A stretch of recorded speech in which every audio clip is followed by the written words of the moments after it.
बघा नाही, भरलेली शिमला मिरची इतकी टेस्टी तयार झालेली होती की अगदी बघूनच तोंडाला पाणी सुटतं. आणि याचं सारण इतकं जबरदस्त चवीला तयार होतं की तुम्ही एकदा काही शिमला मिरची करून खाऊ घातलीत ना की पुन्हा पुन्हा कराल. आणि घरच्यांना करून खाऊ घातली तर ते तर आवर्जून तुम्हाला करायला लावतील. कमी वेळात झटपट तयार होणारी ही रेसिपी नक्कीच एकदा तुम्ही सुद्धा करून बघा. डबा असू द्यात किंवा मग झटपट एखादी रेसिपी तुम्हाला करायची असल्यास नक्कीच ही रेसिपी एकदा ट्राय करून बघा. चला मग रेसिपीला सुरुवात करूया. सर्वात आधी 1 पाव इथे शिमला मिरची मी घेतलेल्या आहेत. आधी स्वच्छ धुवून पुसून कोरड्या करून घेतलेल्या आहेत. आता आपण इथे याचा जो देठाचा भाग आहे तो काढून टाकणार आहोत. आणि तुम्हाला रेसिपी थोडी जरी आवडली असेल तर एक लाईक करून चॅनललाही सबस्क्राईब करायला विसरू नका.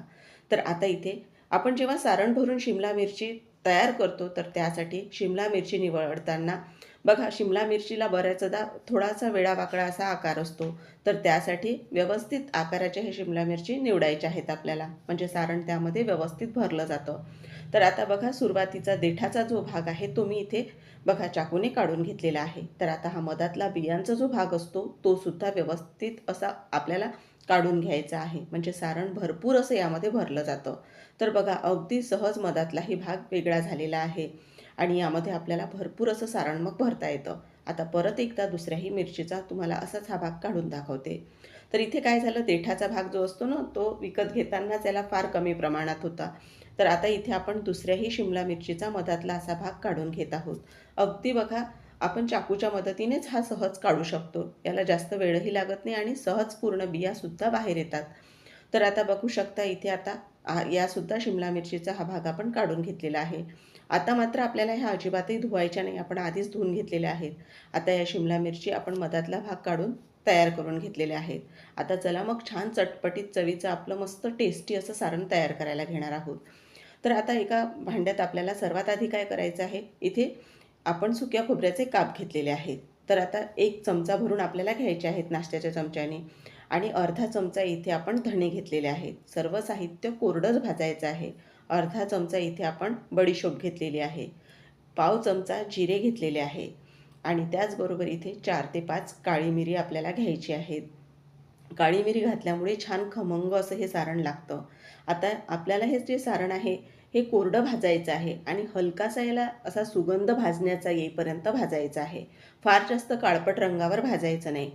भाजल्यामुळे खमंगपणा तर वाढतोच, शिवाय आपण जे हे सर्व साहित्य घेतलेलं आहे छान व्यवस्थित असं बारीकसुद्धा होतं. आता त्याच भांड्यामध्ये आपण शेंगदाणे घेतलेले आहेत 1 वाटी. तसं तर हे शेंगदाणे भाजलेले होते, पण व्हिडिओमध्ये तुमच्यासाठी मी परत हे भाजण्यासाठी भांड्यामध्ये घातलेले आहेत.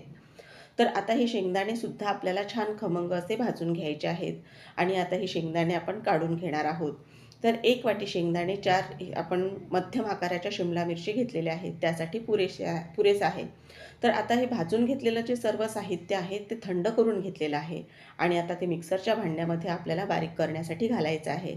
तर इतर कुठलंही साहित्य असं ओलसर घालणार नाही आहोत. आता इथे आपण घातलेला आहे गरम मसाला अर्धा चमचा. आता इथे आपल्याला यामध्ये घालायचं आहे बघा चाट मसाला. तर अगदी पाव चमचा एवढा आपण चाट मसाला घातलेला आहे आणि 2 चुटकी एवढा हिंग घातलेला आहे. चाट मसाला घातल्यामुळे छान सारणाला चटपटीत अशी चव येते. आणि पाव चमचा इथे आपण यामध्ये कसुरी मेथी घातलेली आहे. कसुरी मेथी भाजून घेतलेली नाही, कारण आता उन्हाळ्याचे दिवस असल्यामुळे ती तशीच छान कुरकुरीत अशी राहते. तर आता आपल्याला हे सर्व साहित्य बारीक करून घ्यायचं आहे. तेलाचा कुठेही वापर मी केलेला नाही, कोरडंच साहित्य भाजून घेतलेलं आहे. आणि आता हे आपण बारीक करून घेणार आहोत. बघा, आता हे सर्व साहित्य आपण छान असं बारीक करून घेतलेलं आहे. आता आपण हे साहित्य जेव्हा बारीक करतो तेव्हा कुठलाही ओला पदार्थ बारीक करण्यासाठी आपल्याला टाकायचं नाही, म्हणजे की लसूण आणि आलं. त्यामुळे तुमचं साहित्य व्यवस्थित असं बारीक होणार नाही. त्यासाठी हे पूर्ण साहित्य कोरडे जे होते आपण ते बारीक करून घेतलेले आहेत, ते एका प्लेटमध्ये काढून घेणार आहोत. असा मसाला तुम्ही तयार करून एका हवाबंद डब्यामध्ये काचेच्या भरणीमध्ये ठेवू शकता तयार करून, म्हणजे तुम्हाला ऐन वेळेवर उपयोगी पडतो. आता त्याच मिक्सरच्या भांड्याचा वापर करून आपण इथे शेंगदाणे घालून घेणार आहोत. तर इथे सालीसकट शेंगदाणे वापरत आहे. तुम्हाला आवडत नसल्यास तुम्ही साल इथे काढू शकता. आता आपल्याला यामध्ये लसूण पाकळ्या घालायच्या आहेत. तर इथे 10 ते 12 लसूण पाकळ्या घेतलेल्या आहेत आणि अर्धा इंच आलं घेतलेलं आहे. तर इथे तुम्ही आल्याचा यापेक्षा जास्त वापर करायचा नाही यामध्ये. आणि चवीनुसार आपल्याला लाल तिखट घालायचं आहे. त्याचबरोबर इथे हळद घालून घेणार आहोत आपण. तर हळद इथे फक्त पाव चमच्यालाही थोडी कमी एवढी घालायची, कारण लाल तिखटामुळे सारणाला रंग छान येतो. आता हे पूर्ण साहित्य आपल्याला बारीक करून घ्यायचं, पण अजिबातही कुठेही पाण्याचा किंवा तेलाचा वापर केलेला नाही. शेंगदाणे हलकेसे जाडसर ठेवायचे. लसूण आणि आलं घातल्यामुळे सारणाला हलकासा ओलसरपणा येतो. आता हे पूर्ण बारीक केलेलं जे सारण आहे ते एका मोकळ्या भांड्यामध्ये आपण काढून घेणार आहोत. तर इथे बघा, पूर्ण हे जे आपण बारीक केलेलं सारण आहे ते काढून घेणार आहोत. शेंगदाणे हलकेसे जाडसर ठेवायचे, कारण सारण आपण जेव्हा शिमला मिरचीमध्ये भरतो तेव्हा शेंगदाण्यांना हलकासा असे ते क्रिस्पी होतात, तेलामध्ये आपण जेव्हा शिमला मिरची तयार करतो तेव्हा. आता जे आपण इतर साहित्य आधी बारीक करून घेतलेलं होतं ते घातलेलं आहे. चवीनुसार आपल्याला मीठ घालून घ्यायचं आहे यामध्ये. तर मिठाचं प्रमाण चवीनुसार कमी अधिक करू शकता तुम्ही. आणि बारीक चिरून घेतलेली कोथिंबीर घालायची आहे, छान भरपूर अशी. तर आता हे सर्व साहित्य आपण घालून घेतलेलं आहे. आता सर्वात महत्त्वाचं साहित्य आहे ते म्हणजे कांदा. तर एक मध्यम आकाराचा कांदा बारीक चिरून घेतलेला आहे. जितका शक्य होईल तितका बारीक असा चिरून घ्यायचा. आणि इथे बघू शकता, वाटी ही छोटीच आहे माझी. तर ही वाटी भरून एक छोटा कांदा होता, तो बारीक केलेला आहे मी. तो घालायचा. पण कांदा अजिबातही भाजायचा नाही आपल्याला, असाच कच्चा वापरायचा आहे. तो या सारणामध्ये मी घातलेला आहे. सर्व सारण छान एकत्र करून घ्यायचं आहे आपल्याला. आता सारणामध्येही आपण कुठेही तेलाचा वापर करणार नाही आहोत, कारण लसूण घातल्यामुळे जे सारण आहे ते शिमला मिरचीमध्ये भरताना अगदी व्यवस्थित भरलं जातं. त्यामुळे जास्तीच्या तेलाचा इथे कुठेही मी वापर केलेला नाही. तर आता हे बघा, सारण तयार झालेलं आहे. चला मग आपण शिमला मिरचीमध्ये सारण भरून घेणार आहोत. तर बऱ्याचदा इथे आपण शिमला मिरचीचा फक्त वरचा असा हलकासा भाग काढतो, तर त्यामुळे सारण व्यवस्थित त्यामध्ये बसत नाही.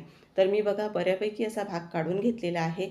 आता त्यामध्ये अगदी चमच्याने सहज असं सारण भरलं जातं आणि भरपूर असं सारण बसतं. बघा, हलकं बोटाने आपल्याला आतमध्ये प्रेस करून घ्यायचं आहे, म्हणजे सारण छान व्यवस्थित असं बसलं जातं. आता पूर्ण सारण आपल्याला गच्च असं भरायचं आहे, पण जास्तही असा दाब द्यायचा नाही. तर आता इथे सारण पूर्ण आपण या शिमला मिरचीमध्ये भरून घेतलेलं आहे. आणि तुम्ही बघू शकता इथे काठोकाठ असं सारण मी भरलेलं आहे. आता याच पद्धतीने दुसरी एक शिमला मिरची भरून तुम्हाला दाखवते. तर आता आपण दुसऱ्याही शिमला मिरचीमध्ये असंच सारण भरून घेणार आहोत. आणि जसं की मी तुम्हाला आधी सांगितलं, अशा आकाराने मी दाखवत आहे व्हिडिओमध्ये, तशा शिमला मिरची निवडायच्या, म्हणजे त्यामध्ये सारण तुम्हाला व्यवस्थित भरलेलं जातं. बऱ्याचदा आतला काही किडका भाग असेल तो सुद्धा दिसतो. तर त्यासाठी शिमला मिरची व्यवस्थित आकाराच्याच निवडायच्या, म्हणजे सारण व्यवस्थित भरलं जातं, भरपूर बसतं सारण त्यामध्ये. आणि बघा, दुसरीही शिमला मिरची तयार झालेली आहे आणि राहिलेल्या होत्या त्यासुद्धा तयार केलेल्या आहेत. तर आता आपल्याला कढईमध्ये तेल घालून घ्यायचं आहे. आता शिमला मिरचीची भाजी कोरडीच आहे, त्यामध्ये कुठेही पाण्याचा वापर होणार नाही, त्यासाठी थोडं तेल जास्त घातलेलं आहे. आता काय करायचं बघा, आपल्याला एक एक करत शिमला मिरची यामध्ये ठेवायची आहे. आता इथे तेल हलकंसंच गरम झालेलं आहे. तर आपल्याला इथे गॅसची स्पीड मिडियमच ठेवायची आहे आणि यावर झाकण ठेवायचं आहे. आणि ही शिमला मिरची आपल्याला वाफेवरच शिजवून घ्यायची आहे. कुठेही गॅसची स्पीड वाढवायची नाही, त्यामुळे शिमला मिरचीचा भाग खालून जो आहे तो काळपट होऊ शकतो.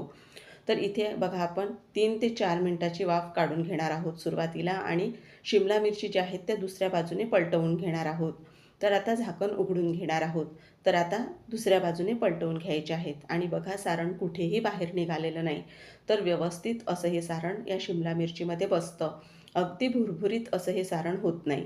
तर आता इथे बघा, दुसऱ्याही बाजूने आपण छान ह्या भाजून घेणार आहोत. तर आता दुसऱ्या बाजूने पलटवत असताना अगदी हलक्या हाताने पलटवून घ्यायच्या आहेत. आणि छान दोन्हीही बाजूनी मस्त व्यवस्थित अशा भाजायच्या, की म्हणजे आपल्याला अगदी चपातीबरोबर, भाकरीबरोबर त्या खाता आल्या पाहिजे. जास्त अशा कचवटही राहू द्यायच्या नाही किंवा शिमला मिरची प्रमाणापेक्षा जास्तही शिजवायची नाही. आता शिमला मिरचीला छान तिची चव वाढावी यासाठी वरून अगदी हलकंसं चिमूट 2 चिमूट मीठ घातलेलं आहे, म्हणजे शिमला मिरची टेस्टी लागते खायला. तर आता परत यावर झाकण ठेवलेलं आहे आणि आता छान शिजवून घेणार आहोत. आता शिजल्यावर दाखवते तुम्हाला. तर इथे आता आपण छान शिमला मिरची शिजवून घेतलेल्या आहेत. त्यांच्या रंगावरूनच आपल्याला ते दिसत आहे. आणि आतल्या सारणाचाही हलकासा रंग हा बदललेला आहे. तर अशा ह्या शिमला मिरची आपल्याला शिजवून घ्यायच्या आहेत. आणि इथे आपण जे घातलेलं होतं तेल, ते अगदी व्यवस्थित झालेलं आहे. आणि बघा ना, किती छान ह्या शिमला मिरची तयार झालेल्या आहेत. अगदी बघूनच सुटतंय ना तोंडाला पाणी. तर तुम्हीसुद्धा नक्की झटपट तयार होणाऱ्या या भरलेल्या शिमला मिरचीची भाजी नक्कीच एकदा करून बघा. मग डबा असू द्यात किंवा घरी काही जेवणासाठी तुम्हाला झटपट आणि चटपटीत खायची इच्छा असेल तर नक्कीच ही रेसिपी एकदा ट्राय करून बघा. आता वरून आपण हलकंसं चिमूट 2 चिमूट लाल तिखट घालणार आहोत. म्हणजे शिमला मिरचीची टेस्ट अजूनही वाढते आणि भरपूर अशी नेहमीप्रमाणे बारीक चिरलेली कोथिंबीर.